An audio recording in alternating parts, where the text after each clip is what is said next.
minahal. Nandali lang at tila nang nagtagal. Isa ka lamang ang binabanta. Alaala ng kahapon, di nabayaan.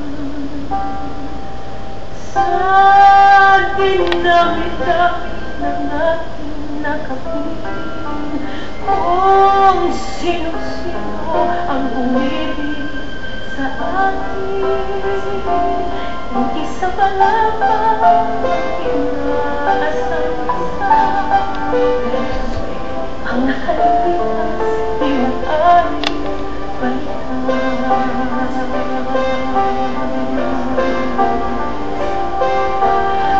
Kahit iba na ang minamahal mo, kung sino man na siyang may-ari ng iyong puso, ang bayad pangalan, kalaro at kaibigan, yung isa pa lang